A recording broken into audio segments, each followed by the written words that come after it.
اور اسلام آباد کے ہنگامہ خیز ماحول کے بعد میں پہلی پریس کانفرنس آپ کے یہاں سے کر رہا ہوں. بہرحال بڑی گمبھیر صورتحال تھی وہاں جس کا ہمیں سامنا کرنا پڑا.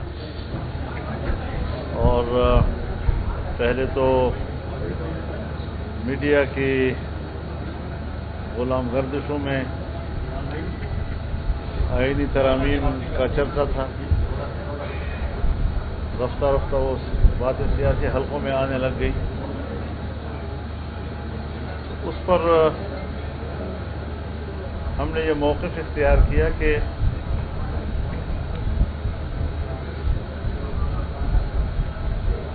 بجائے اس کے کہ ہم شخصیات کو سامنے رکھتے ہوئے آئین میں ترمیم کریں، کیوں نہ ہم عدالتی اصلاحات کی طرف جائیں.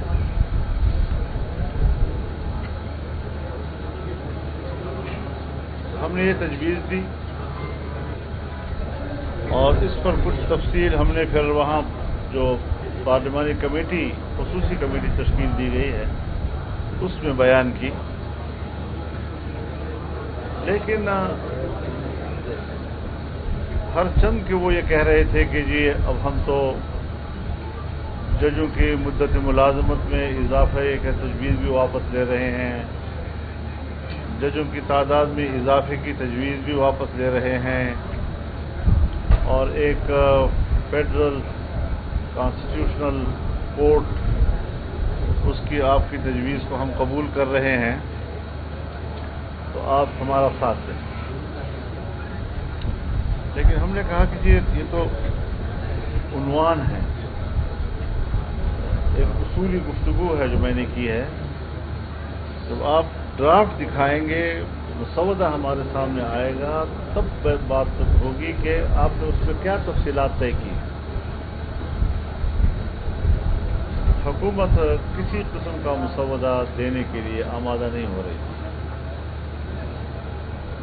غالباً ایک کاپی انہوں نے پیپلز پارٹی کو دی تھی اور بالآخر خدا کر کے ایک کاپی انہوں نے ہمیں بھیجی. میں یقین سے نہیں کہہ سکتا کہ ان کی کاپی اور ہماری کاپی ایک جیسی ہوگی یا اس میں کچھ فرق ہوگا. اور جو کاپی ہمیں مہیا کی گئی ہے اس کے بعد معلوم یہ ہوا ہے کہ اب اس کے بعد جو نئی کوئی اس کی کاپی آئی ہے اس میں بھی کچھ فرق ہے اور کچھ اس میں کچھ چیزیں کاٹی گئی ہیں، کچھ اضافہ کی گئی ہیں. تو ایسے جیسے بالکل کوئی تیاری نہ ہو اور وہ بغیر تیاری کے ایوان سے توقع رکھ رہے تھے کہ ہمیں سپورٹ کیا جائے. تاہم جب ہمیں کاپی مہیا کی گئی اور ہمارے وکلاء نے اس کو دیکھا تو ہمیں بہت افسوس ہوا اس بات پر کہ آئین جو ہر شہری کے بنیادی حقوق کا تحفظ کرتا ہے اور اس میں معمولی سا ایک استثناء ہے، وہ بھی ملٹری کے حوالے سے، لیکن یہاں تو انسانی حقوق بنیادی حقوق کا دائرہ محدود کر دیا گیا اور ملٹری کا رول جو ہے اس میں بہت اضافہ کیا گیا. جو استثنائی چیز ہے اس کی توسیع دی گئی اور جو آئین کا بنیادی انسانی حقوق کا چیپٹر ہے اسے محدود کر دیا گیا. اسی طرح کورٹ کے حوالے سے، ججوں کی تقرری کے حوالے سے، یہاں تک کہ ہائی کورٹس کے ججوں کے تبادلے کے حوالے سے کہ اگر مجھے کسی جج پہ اعتماد نہیں ہے یا میرے حق میں فیصلہ نہیں دے سکے گا تو اس کو فوراً تبادلہ کر دیں، یا یہ کہ کیس اس سے اٹھا کر دوسرے کو دے دیں. اب یہ چیزیں جو ہیں یہ نظام کو انتہائی متاثر کر رہی ہیں. ہم دیکھتے ہیں، کئی دہائیوں سے ہم دیکھتے ہیں کہ مفادات کا لین دین ہماری ملک کی سیاست بن گئی، لیکن ہم نے نظریات اصول اور قوم کی آواز کو تقویت دینے کی سیاست کی، اور ہر ایسی تجویز کو ہم نے مسترد کر دیا کہ جو مفاد عامہ کے خلاف تھی، بنیادی انسانی حقوق کی نفی کر رہی تھی، عدل و انصاف مہیا کرنے میں صرف حکومت کو تحفظ دینا تھا، اور اس کے علاوہ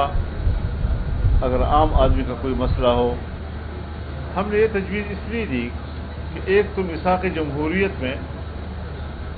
فیڈرل کانسٹیٹیوشنل کورٹ کا تصور موجود ہے اور صراحت کے ساتھ لکھا گیا ہے۔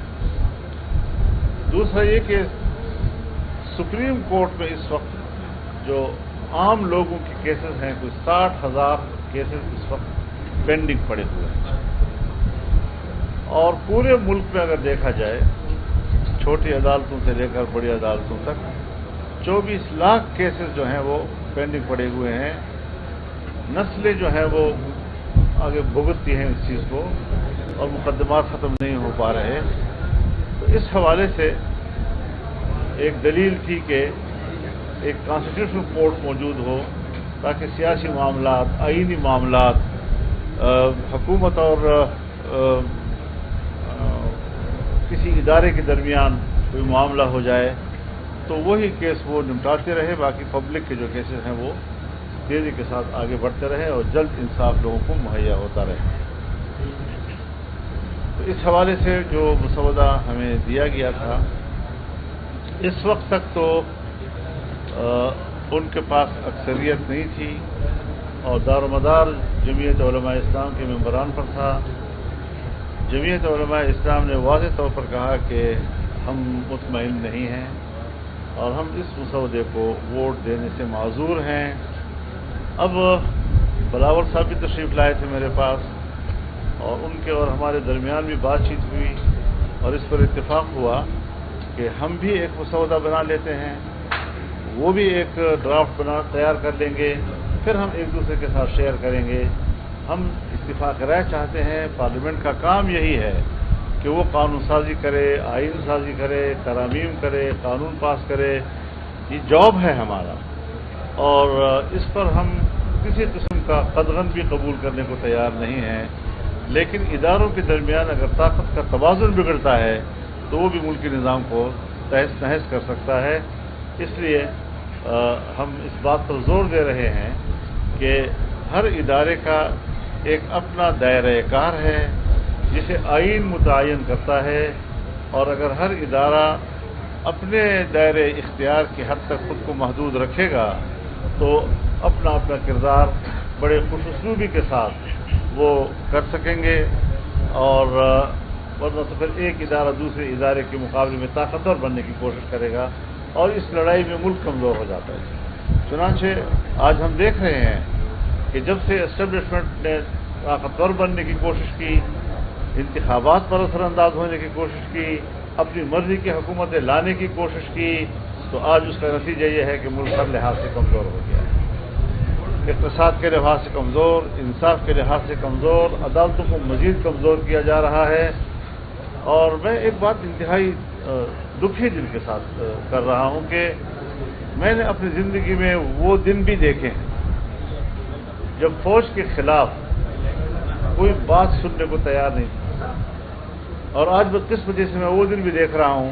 کہ فوج کے حق میں کوئی بات کرنے کو قبول نہیں کر رہا۔ ایسا کیوں ہے؟ یعنی یہ ہمارے لیے بھی دکھ کی بات ہے۔ ہم بھی سمجھتے ہیں کہ ہمارے اداروں کا احترام ہو،